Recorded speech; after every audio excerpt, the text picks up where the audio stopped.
भाई तू मजदूर है? हाँ हाँ साहब मजदूर है, हम मजदूर है। चलो आसो दिहाड़ी दे रहे हैं। और मजदूर चलो हमारे साथ, हम 1,000 दे रहे हैं। 1,000 रुपए?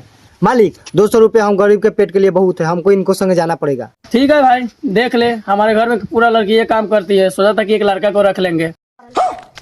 भाई मजदूर के जबान की भी कोई कीमत होता है, हमने इनको जबान दे दिया तो इनको साथ जाना पड़ेगा। लेकिन भाई एक दिक्कत है, खाना पीना लड़कियों के साथ ही करना पड़ेगा। वाह क्या मुस्कुराहट अरे चल, अरे यार तुमको बार बार बोले हमको इनको साथ जाना है, समझ नहीं आता है तुमको एक बार में। लेकिन एक और दिक्कत है भाई, वहाँ सारी लड़कियां हैं, अगर तुमको मिलकर सब कुछ छेड़ेगा तो मुझे मत दोष देना। अरे भाई बात सुन ना। अरे हाँ छोड़ा, तुम्हें दिखाई नहीं दे रहा हमको इनके साथ डिस्टर्ब है, बार बार डिस्टर्ब करने आ जाता है। हट।